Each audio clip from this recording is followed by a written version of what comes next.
आज की वीडियो में हम देखते हैं एफआईआर का मतलब। एफआईआर होता है जब भी कोई क्राइम होता है उसकी इंफॉर्मेशन हम पुलिस ऑफिसर को देते हैं। वो पुलिस ऑफिसर उस इंफॉर्मेशन को रिकॉर्ड करता है, लिखता है और उसको हम एफआईआर कहते हैं। एफआईआर का जो फुल फॉर्म होता है वो होता है फर्स्ट इंफॉर्मेशन रिपोर्ट। ये जो एफआईआर है वो बीएनएसएस के 173 सेक्शन के अंदर दिया गया है और सीआरपीसी के 154 सेक्शन के अंदर दिया गया है। देखिए, जब भी कोई क्राइम होता है तो हमारे पास 2 ऑप्शन होते हैं। पहला, हम उसको पुलिस के पास ले जा सकते हैं और दूसरा हम उसको मजिस्ट्रेट के पास ले जा सकते हैं। या तो पुलिस के पास जाएँगे या मजिस्ट्रेट के पास जाएँगे। तो पुलिस के पास जाने के लिए भी हमारे पास 2 ऑप्शन है। पहला, अगर कॉग्निजेबल ऑफेंस है या फिर नॉन कॉग्निजेबल ऑफेंस है। जैसे कि सीरियस टाइप का केस है या फिर लेस सीरियस टाइप का केस है। तो अगर कॉग्निजेबल ऑफेंस है मतलब सीरियस टाइप केस है तो वहाँ पर पुलिस एफआईआर रिकॉर्ड करता है। और अगर नॉन कॉग्निजेबल केस है मतलब लेस सीरियस है तो वहां पर जो पुलिस है वो इसको रिकॉर्ड करके मजिस्ट्रेट के पास भेज देता है और मजिस्ट्रेट उसको कंप्लेंट फाइल कर लेता है। अब मजिस्ट्रेट के पास जो हम ऑफेंस लेकर जाते हैं वो नॉन कॉग्निजेबल ऑफेंस होते हैं और उनके बेसिस पे फाइल होती है कंप्लेंट।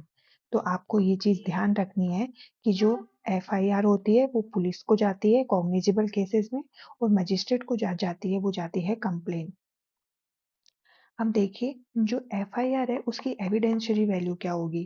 तो एफआईआर है वो रिकॉर्ड कौन करवा सकता है, तो वो विक्टिम भी रिकॉर्ड करवा सकता है या कोई पर्सन जिसने उसको देखा हो वो भी रिकॉर्ड करवा सकता है या फिर पुलिस खुद भी रिपोर्ट कर सकती है। तो इन तीनों केसेस में कोई भी जो है वो एफआईआर रिकॉर्ड करवा सकता है।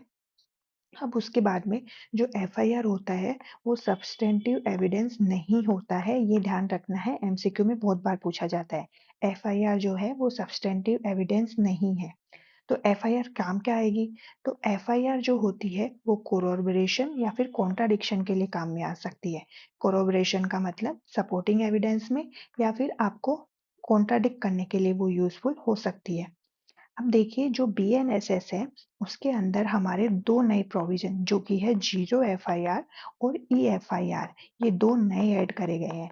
जीरो एफआईआर का मतलब ये होता है कि अगर आपका जुरिडिक्शन नहीं है तो भी आप अपने पास वाले किसी भी पुलिस स्टेशन में एफआईआर रिकॉर्ड करवा सकते हैं। अब वो पुलिस स्टेशन उसके बाद उसको आगे फॉरवर्ड कर देगी, उसको हम जीरो एफआईआर बोलते हैं। ईएफआईआर का मतलब होता है हर पुलिस स्टेशन का अपना एक ऑनलाइन पोर्टल होता है और जिसपे हम एफआईआर ऑनलाइन रिकॉर्ड करवा सकते हैं, जिसको इलेक्ट्रिक एफआईआर बोलते हैं। मतलब आप ऑनलाइन अपनी एफआईआर रिकॉर्ड करवा सकते हैं। अब देखिए, एक नया प्रोविजन जो बीएनएसएस के अंदर आया है वो होता है प्रिलिमिनरी इंक्वायरी का प्रोविजन। अब इसके अंदर पुलिस ऑफिसर ये देखता है कि जो ऑफेंस है वो कॉग्निजेबल है या नहीं।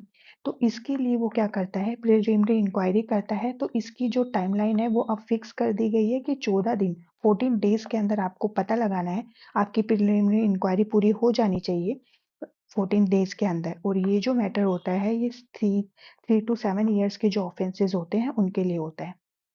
तो इसके अंदर पूरा एफआईआर का अच्छे से आपको बता दिया है। एफआईआर का मतलब फर्स्ट